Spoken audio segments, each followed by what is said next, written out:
one rental at a time. It is Saturday, September 17th, and I just realized I haven't updated this in a while, so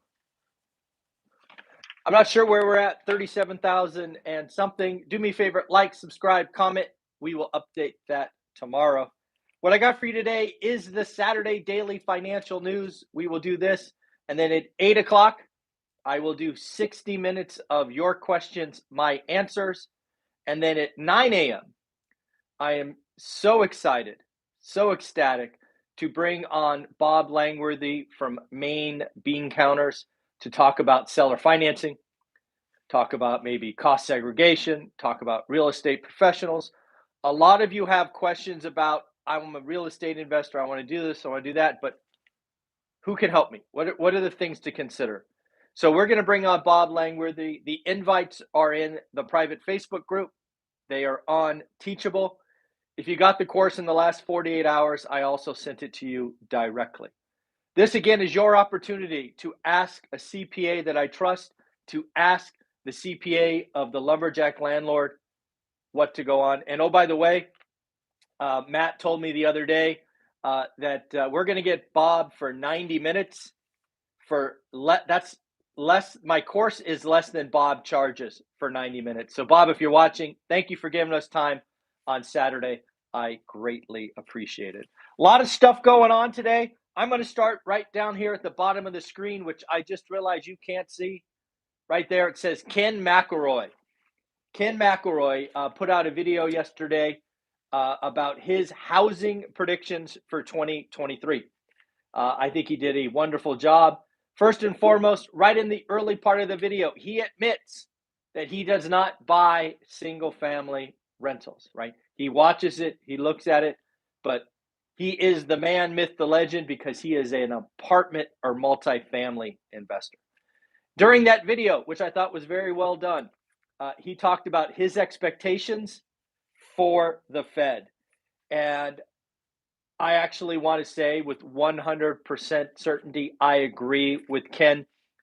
What Ken is calling for is on the aggressive side, which if you watch my channel, you know that I want to push, prod, get the Fed to step up to get this pain behind us. So what he is calling for, Ken McElroy and I, is 75 basis points next week, 75 basis points on November 1st, I believe, and 50 on, I think it's December 13th. Don't quote me on that, sometime mid-September.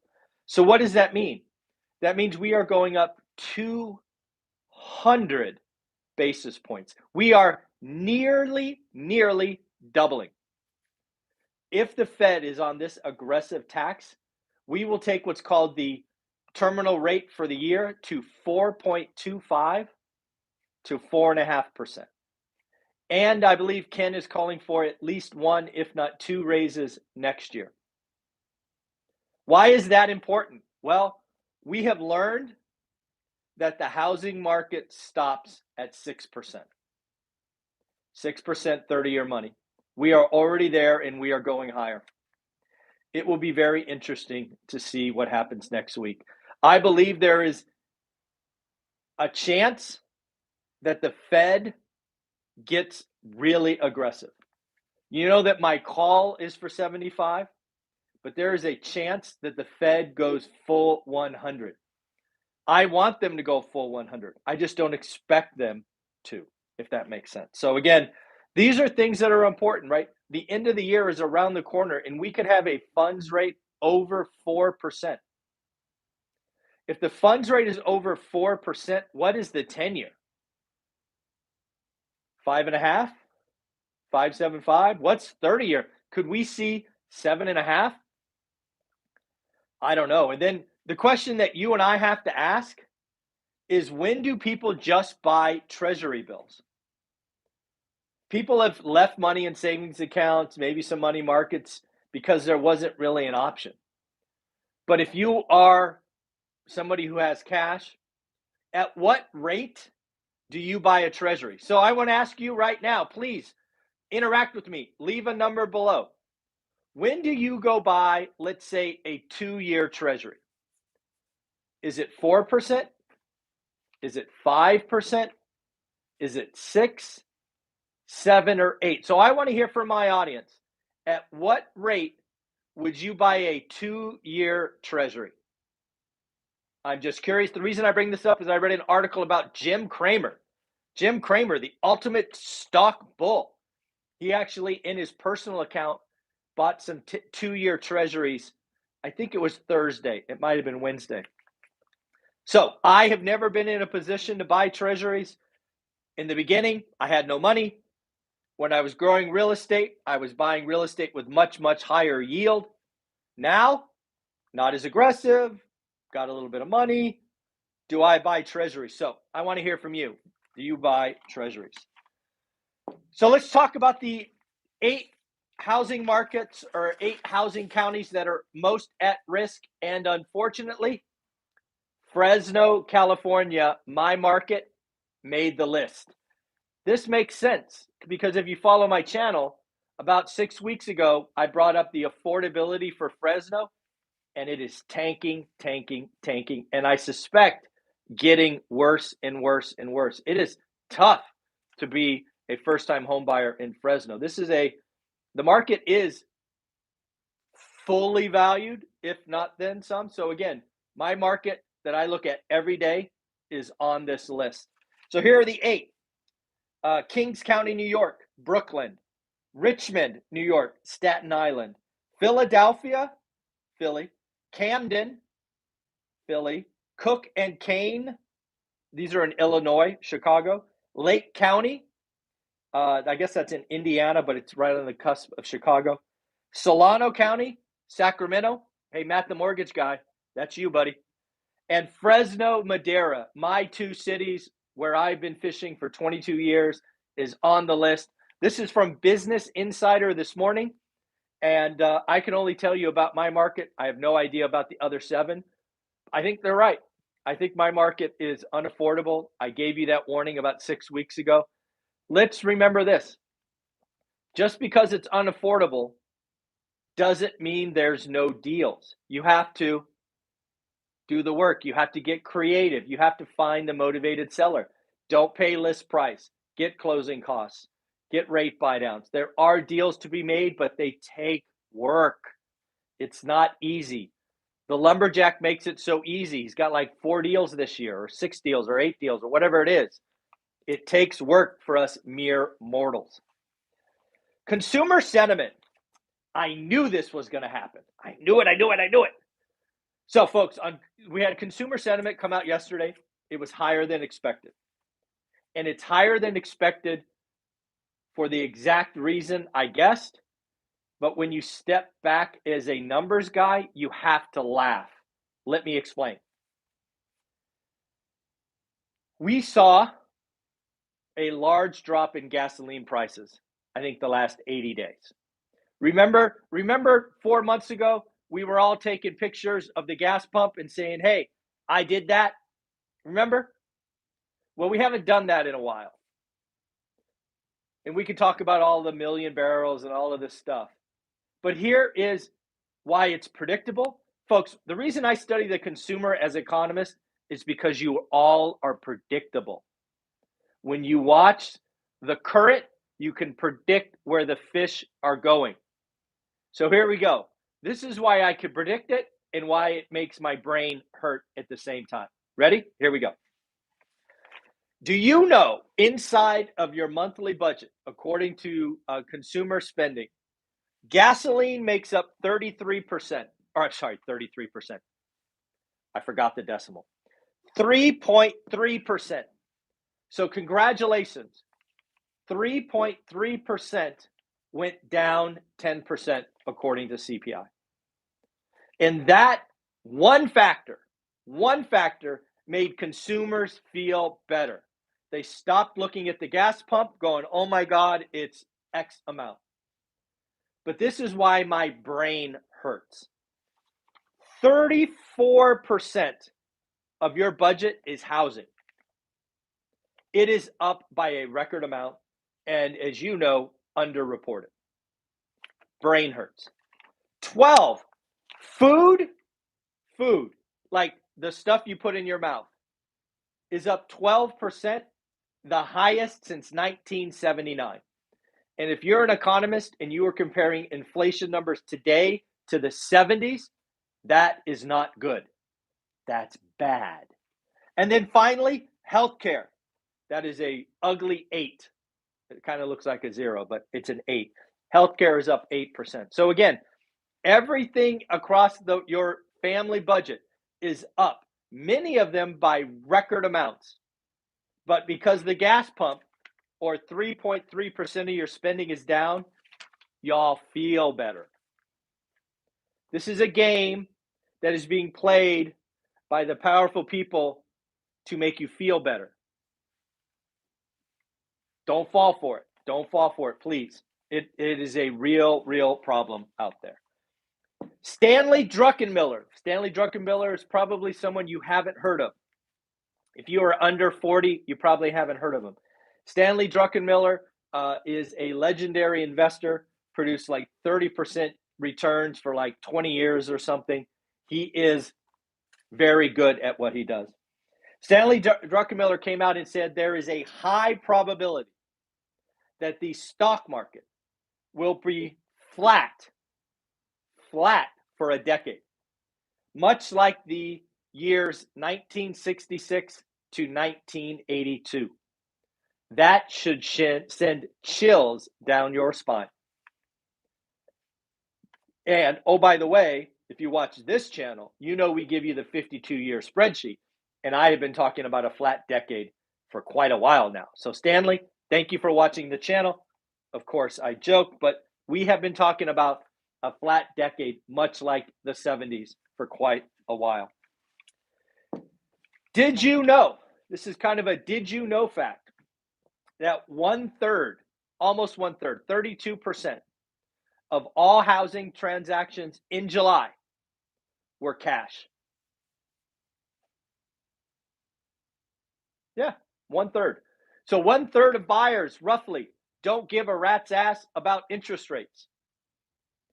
Did you know that Palm Beach, Florida, 56% of homes, cash. Jacksonville, 46% of transactions, cash. 43% for Fort Lauderdale, cash. It is interesting to watch people maybe sell their California and New York homes, move to Florida, cash. Right? There's a lot of equity in housing today, frankly, record amounts. But again, it is very interesting to watch as rates go higher, as affordability comes down, as transactions fall. How many buyers out there write a check to buy a home? It's crazy to think about. Fed funds rate going to 5%. I want to ask the question one more time. If you haven't participated with me, I want to hear from you. At what rate do you buy a 2-year treasury? Is it 4%, 5%, 6, 7, 8? You pick the number. I want to hear from you. I am considering, for the first time in my life, buying a 1 or 2-year treasury. 50 to 100 grand. Just, I've been getting nothing on it in the various bank accounts or money markets. At what rate will I buy a treasury? It's very, very interesting to think about, and something I honestly never thought I would do. So let's talk about next week. We got a big week for earnings, right? We had FedEx, I think it was Thursday, I don't know, evening, whatever, came out with their pre-announcement of horrible numbers. We could start to have pre-announcements next week of companies that release later, but here's the stocks to watch. Monday, AutoZone. AutoZone was one of those pandemic darlings. Is the shine coming off? NVIDIA. Man, the chip stocks getting hammered. Wednesday's a big day. General Mills, Salesforce, but most importantly for me, Lennar and KB Homes. KB Homes, to me, my opinion, they may not like this, but whatever.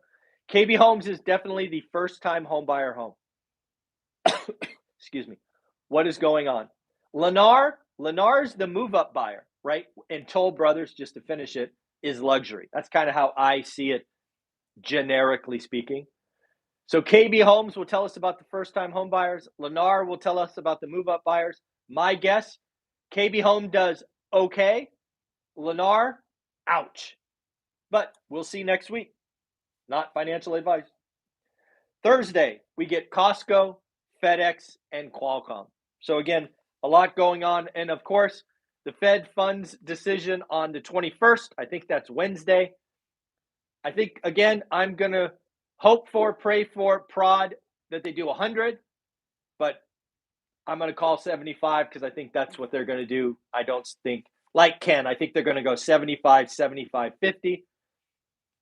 I think we get to the end of the year and the Fed funds rate is 4 or 4.25. So they got a lot to go and only 3 meetings left. So it's going to be very interesting. A couple other things I noted. Argentina hiked rates to 75%. No, folks, not 7.5, 75%. Their inflation is running at 100%.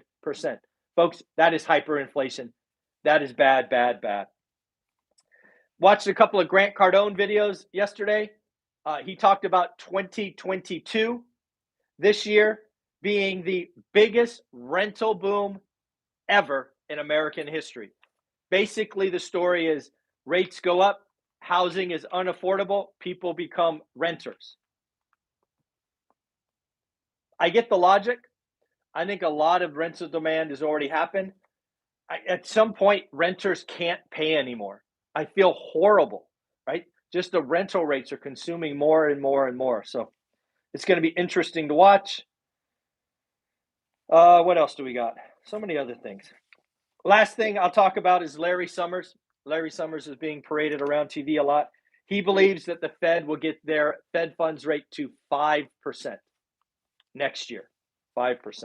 So here we go, folks. We're going to congratulate some of our audience members. Do me a favor and congratulate them as well. I just noticed we have 200 amazing people watching live. Hi. But only 37 angel wings have been granted. Do me a favor, hit that thumbs up. Give some angels their wings.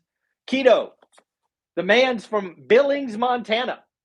You're getting 2 cards. Congratulations on your 2 seller financed triplexes. Congratulations, Keto. You are just keep killing it in Billings, Montana. Matt and Jess, congratulations for getting your deal done. If I remember correctly, that's deal number 3. And Timor, congratulations for getting your car. I believe this is your at least your second card that I'm sending you. So again, folks, let's congratulate everybody for doing the work. I know lots of you are doing the work like me, writing offers, looking at deals, talking to agents. If the deal doesn't make sense, just keep grinding, keep moving forward, keep doing the work. And then lastly, G, congratulations for signing up for the course and getting your free t-shirt. There is a Easter egg on my website that gets you the black shirt that says, I use inflation to get rich, ask me how. So G, your shirt's coming. In fairness, it won't be mailed till Monday. I'm not going to the post office today. So folks, take care. Remember, live Q&A in about 10 minutes. And then get ready to understand seller financing. Get ready to ask a CPA questions because we are going to help you be better. We are going to help you understand how to use the tax code, how to talk to sellers about depreciation recapture, installment loans, all of this stuff brought to you here by One Rental at a Time. And again, if you are not a student or you can't make it, don't worry. I will post the entire video tomorrow on this channel at 9 a.m.